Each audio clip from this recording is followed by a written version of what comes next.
Morning everyone. कैसे हैं आप लोग? आई होप आप तमाम लोग ठीक होंगे, अपने और अपने परिवार का ख्याल रखे होंगे।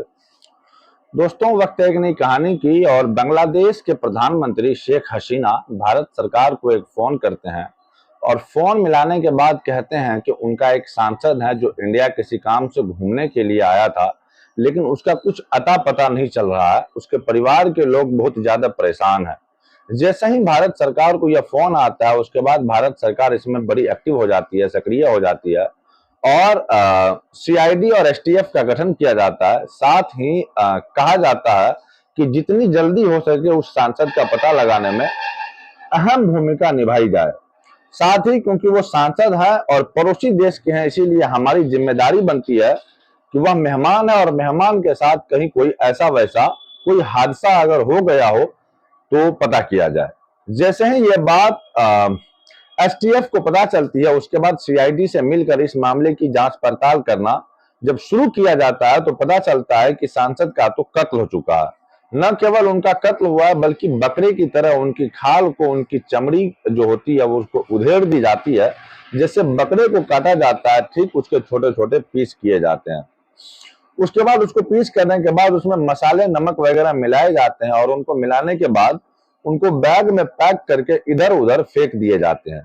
इस बात की जब भनक इंडिया से बांग्लादेश पहुंचती है तो बांग्लादेश में हड़कंप मच जाता है। लोग सोचने पर मजबूर हो जाते हैं कि वह आखिरकार कातिल कौन था, क्यों इन पड़ोसी देश के सांसद की हत्या क्यों की गई। दरअसल जब पुलिस ने इस मामले की पड़ताल करना शुरू किया, साथ ही बांग्लादेश की पुलिस ने भी जांच पड़ताल करना शुरू की, तो चौंकाने वाली बात सामने आई है। आज उसी सांसद की जिसका कत्ल होता है बहुत भयानक रूप से, उसी सांसद की कहानी आज मैं आपके सामने रखता हूं। आज की जो सच्ची घटना मैं आपको सुनाने जा रहा हूं, यह सच्ची घटना होती है बांग्लादेश, जो कि पड़ोसी मुल्क है। वहां का एक लोकसभा क्षेत्र है जिसका नाम है जेनेद-फोर। वहां बांग्लादेशी आवामी लोग पार्टी के सांसद होते हैं जिनका नाम होता है अनवारुल अजीम। दरअसल जो सत्तारूढ़ यानी कि जो वहां के फिलहाल प्रधानमंत्री हैं शेख हसीना, उन्हीं की पार्टी के वो सांसद होते हैं। 12 मई 2024 को वो इंडिया से कोलकाता आए थे, जो कि पश्चिम बंगाल की राजधानी है। उन्हें वहां किसी डॉक्टर को दिखाना था। उन डॉक्टर से उन्होंने टाइम लिया हुआ था और वह 12 मई 2024 की शाम लगभग 7 बजे के आसपास कोलकाता का एक इलाका है बाड़ा नगर, वहीं पर उनका एक दोस्त, उनका फैमिली फ्रेंड रहता है जिनका नाम है गोपाल विश्वास। गोपाल विश्वास से कहते हैं कि मैं आपके पास आ रहा हूं, मुझे डॉक्टर को दिखाना है कल दोपहर 1:40 पर। उनका डॉक्टर से अपॉइंटमेंट है। जैसे दोस्त यह बात सुनता है, दोस्त उनका वेलकम करता है, स्वागत करता है। उसके बाद फिर उनके रुकने का इंतजाम किया जाता है और रुकने के बाद अगले दिन यानी कि उन्हें जाना था, उसके रुकने के बाद उनका रुकने का इंतजाम किया जाता है और रुकने के बाद अगले दिन यानी कि उन्हें जाना था 1:40 पर डॉक्टर के पास। तभी वह सुबह सुबह अपने आप को तैयार होकर आराम से निकलते हैं और कहते हैं कि मैं डॉक्टर के पास जा रहा हूं। दोपहर लगभग 12 बजे के आसपास घर से निकल जाते हैं। निकलने के बाद एक टैक्सी पकड़ते हैं। टैक्सी पकड़ने के बाद कहीं जा ही रहे थे कि अचानक से गायब हो जाते हैं और इसी बीच में एक मैसेज आता है कि मैं यहां से सीधा दिल्ली जा रहा हूं। यानी कि जो उनका दोस्त होता है गोपाल विश्वास, इसीलिए उसे विश्वास हो जाता है कि ठीक है वो सांसद है, वैसे भी नेता है और यहाँ इंडिया में बहुत सारी ऐसी जगह है जहां उनका काम भी हो सकता है और वो घूमने भी वहां जा सकते हैं। कोई दिक्कत नहीं है, कोई बड़ी बात है नहीं, बेफिक्र हो जाते हैं। हालांकि जब घर से निकले थे सांसद तो उन्होंने यह कहा था कि शाम का खाना मैं आपके साथ खाऊंगा आपके घर पर, और अचानक से यह मैसेज आता है कि मैं दिल्ली जा रहा हूं। अब यहां से 13 मई को निकलते हैं, 14 मई, 15, 16, 17 मई, इस तरह से एक एक दिन गुजरने लगता है। अब सांसद के परिवार के लोगों ने जब फोन किया तो उनका फोन नंबर नहीं मिल रहा था। उसके बाद सांसद का फोन नंबर बंद था, तो इस बात से उनके घर वाले परेशान हो जाते हैं। साथ ही उनके जो दोस्त होते हैं कोलकाता में रहते हैं, कोलकाता वाले फ्रेंड यानी कि गोपाल विश्वास से कहते हैं कि उनका कुछ पता नहीं चल रहा है अनवारुल अजीम अनार का, तो आप कहीं देख लीजिए, पता कर लीजिए। वो कहते हैं कि वो मेरे पास रुके तो थे, लेकिन 13 मई को ही वो कह रहे थे कि मैं शाम को आऊंगा, लेकिन शाम को आने की वजह वो सीधा दिल्ली चले गए, दिल्ली के लिए निकल गए, इसीलिए अब उनका कुछ पता नहीं है। अब जब इंडिया में जो उनके दोस्त के और परिवार के लोग, साथ ही बांग्लादेश से जो उनके परिवार के लोग थे, वो परेशान हो जाते हैं। इधर वो पुलिस से संपर्क कर रहे थे, इधर इस तमाम तरह के लोगों से बातचीत कर रहे थे। डॉक्टर के पास जाते हैं, डॉक्टर साहब आपसे जो अपॉइंटमेंट लिया था तो क्या आपकी उनसे मुलाकात हुई थी या नहीं हुई थी? डॉक्टर साफ इनकार कर देते हैं कि वह मेरे पास तो आया ही नहीं। जब यह दिक्कत और परेशानी बढ़ जाती है तभी गोपाल विश्वास सीधा पुलिस स्टेशन जाते हैं, जाकर के कहते हैं कि इस तरह से एक सांसद हैं जो कि बांग्लादेश में रहते हैं, जिनका नाम अनवारुल अजीम अनार है, वो गायब हो चुके हैं, आप उनको ढूंढने में मदद कीजिए। इधर तो वो थाने जाते हैं, इनके जो दोस्त होते हैं गोपाल विश्वास, उधर बांग्लादेश की जो प्रधानमंत्री होते हैं शेख हसीना, वो सीधा भारत सरकार को फोन करके कहते हैं कि हमारी पार्टी का एक सांसद है जो गायब हो चुका है, आप उनके ढूंढने में मदद कर दीजिए। अब भारत सरकार जो कोलकाता की सीआईडी होती है, साथ ही जो एसटीएफ होती है, उनका गठन करते हैं। कहते हैं कि यह मामला पड़ोसी मुल्क से जुड़ा हुआ है, बहुत ही सेंसिटिव मामला है, इसीलिए इस मामले को बड़ी प्रमुखता से देखना है, इस मामले की जांच पड़ताल शुरू करना है। जब सीआईडी और एसटीएफ अपनी जांच पड़ताल में जुट जाती है तो पता चलता है कि 20 मई 2024 को उन्होंने एक ऐसे व्यक्ति को गिरफ्तार किया जिस व्यक्ति का नाम होता है जिहाद हवलदार, जिसके बाप का नाम होता है जनरल हवलदार, जो कि बाकापुर थाना दिघोल जिला खुलना बांग्लादेश का निवासी होता है।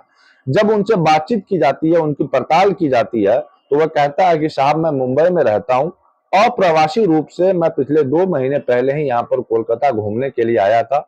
जब पुलिस ने उसे सख्ती से पूछताछ की, पुलिस ने जब सीसीटीवी कैमरे को खंगालना शुरू किया तो सीसीटीवी खंगालने के बाद उसे चौंकाने वाली चीजें नजर आई।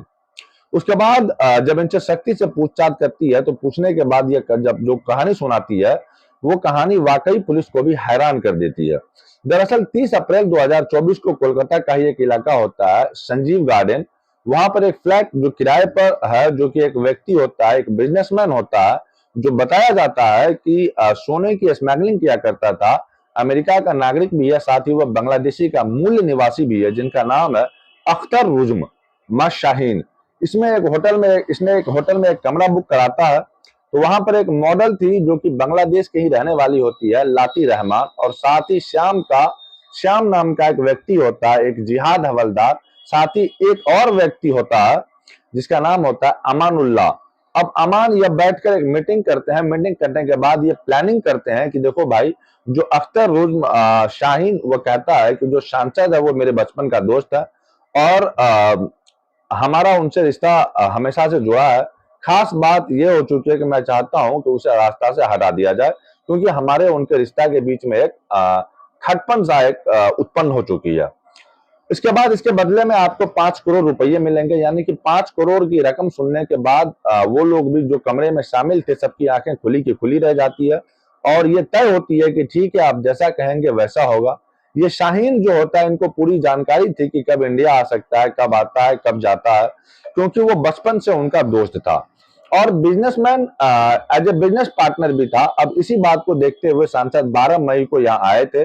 12 मई को आने के बाद, क्योंकि इसमें एक मॉडल जो कि एक खूबसूरत लड़की होती है उसको भी शामिल किया जाता है, उसका इस्तेमाल किया जाता है हनी ट्रैप के रूप में, जिससे रास्ते से वो अपने डॉक्टर के पास जा रहा था जिसका नाम होता है अनवारुल अजीम अनार सांसद। जब सांसद जा रहा था तो अचानक से सामने से जो ये लड़की होती है शांति रहमान, वो अचानक से मिल जाती है और सांसद उसे देखा और कहा कि तुम यहाँ पर क्या कर रही हो, क्योंकि वो बांग्लादेश की ही मॉडल थी और बांग्लादेश का ही वो सांसद था।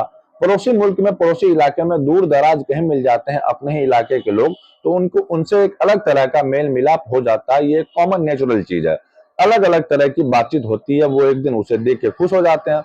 वो सांसद बताते हैं कि मैं यहाँ किसी डॉक्टर के पास आया था और वो कहती है कि मैं यहीं पर रुकी हुई हूँ, अगर आपको कोई ऐतराज न हो तो क्यों ना हम कमरे पे चले। कुछ कमरे पर चलने का कुछ बहाना किया जाता है, वो मॉडल इस सांसद को अपने साथ लेकर के चली जाती है और वो इलाका लगता है कोलकाता का संजीवा इलाका, जो कि न्यू टाउन इलाके में होता है। वहां जाने के बाद जैसे ही मॉडल उस सांसद के साथ कमरे में प्रवेश करती है तो पहले ही वहां पर अमान, श्याम मुस्तफी, जिहाद हवलदार ये पहले से ही मौजूद थे और ये जो अंदर कमरे में एंट्री कर रहे थे, तो कमरे में जाते हुए दिखाया जाता है कि जो बाकी के जो दो लोग होते हैं उनके हाथ में बैग होता है नीले कलर का।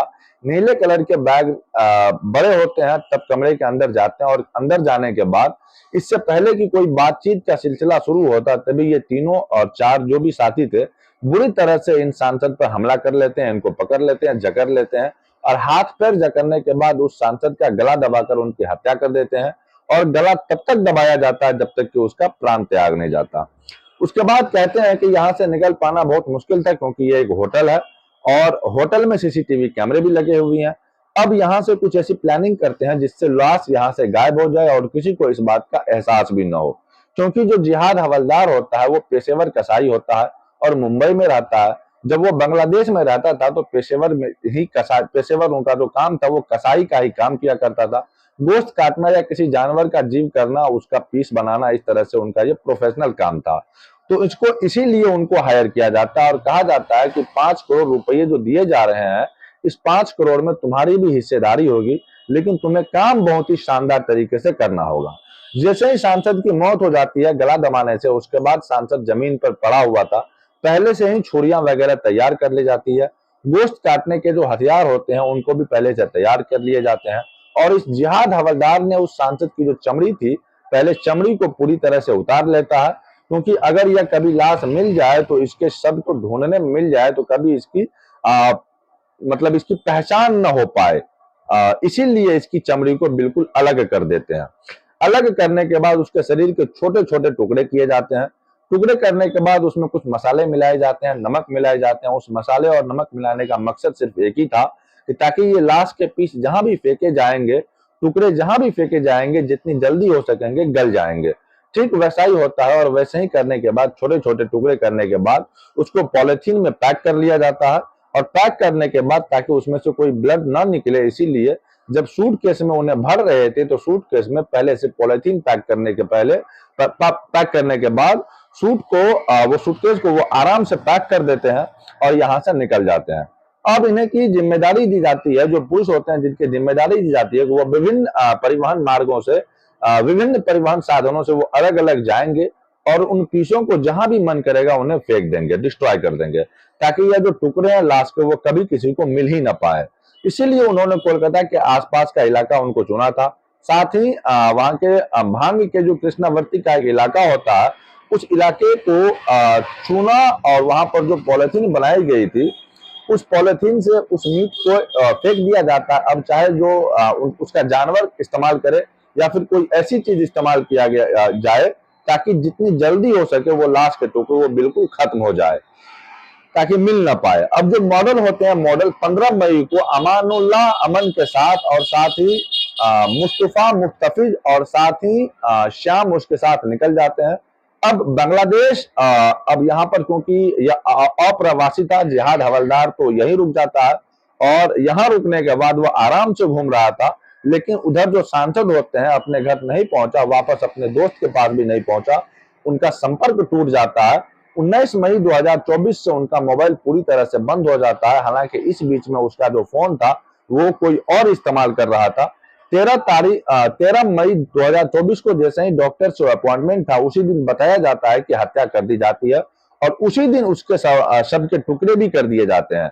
अब जो मेन मुख्य आरोपी होता है वो इस सांसद का बचपन का दोस्त था, अख्तरुल जमीन शाहीन, जो बताया जाता है कि वो सोने की तस्करी किया करता था, जिसको लगभग 5 करोड़ रुपए के लेन देन का मामला था। और इसी बात से सांसद के इनका विवाद चल रहा था, रंजिश चल रहा था। इसीलिए उसने अपनी जो मॉडल जो दोस्त होती है उसका सहारा लेती है और इस घटनाक्रम को अंजाम कर देता है। 10 मई को यहाँ से चला जाता है, क्योंकि इनके जो पैसे का मामला था वो पैसा लेन देन करता है, पैसे में सब कुछ काम करता है। 10 मई 2024 को यह सीधा बांग्लादेश जाता है। बांग्लादेश से सिर्फ 18 मई को नेपाल निकल जाता है। जब यह मामला ज्यादा हाईलाइट होने लगता है, जब परिवार के लोग लगातार अखबार में पुलिस से और नेताओं से संपर्क कर रहे थे, तब उसने सोचा कि यहाँ से निकलने में ही फायदा है। इसीलिए वो नेपाल का रास्ता पकड़ता है और 21 मई को वो दुबई पहुंच जाता है नेपाल से। और 21 मई के बाद अगले दिन यानी कि 22 मई 2024 को वो सीधा अमेरिका पहुंच जाता है, क्योंकि उसको अमेरिका की भी नागरिकता मिली हुई थी। अब पुलिस ने जब इस व्यक्ति को, इंडिया की जो पुलिस होती है, इसने जिहाद हवलदार को उनके हत्थे चढ़ाया जाता है। जब ये संपर्क करते हैं बांग्लादेश की पुलिस से तो कहते हैं कि कुछ इस तरह के नाम लिए जाते हैं। तो तब ये जो मॉडल होती है इस मॉडल को और जो साथ में इसके जो भी इन लोगों का जो साथ दिया था, बांग्लादेश की पुलिस उन्हें गिरफ्तार किया। गिरफ्तार करने के बाद अब जगह जगह उन जगहों पर लेकर के जा रहे हैं जहां जहां पर उन्होंने लाश के टुकड़े पॉलीथीन में पैक करके फेंके थे।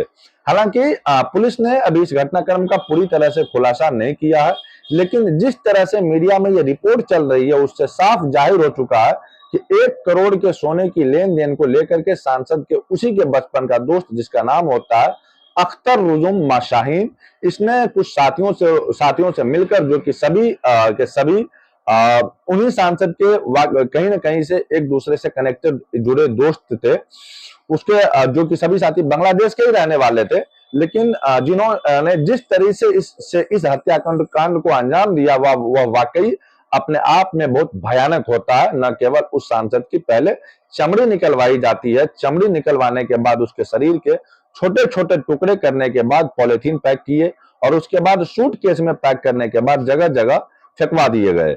अभी शायद इस घटनाक्रम में और भी कई तरह के खुलासे हो सकते हैं और जैसे ही होंगे इस कहानी के माध्यम से आप लोगों तक बात पहुंचाने की कोशिश जरूर करूंगा। दोस्तों, इस पूरे घटनाक्रम को सुनाने का उद्देश्य किसी को परेशान करना या किसी का दिल दुखाना बिल्कुल नहीं है, बल्कि आपको जागरूक करना है, आपको सचेत करना है। आई होप आपको कहानी पसंद आ गई होगी। कहानी अगर पसंद आए तो वीडियो को लाइक कीजिएगा। चैनल पे अगर नए हैं तो चैनल को सब्सक्राइब कर बेल आइकन प्रेस कर दीजिएगा। मिलते हैं किसी नए वीडियो में नई कहानी के साथ, तब तक के लिए जय हिंद, जय भारत।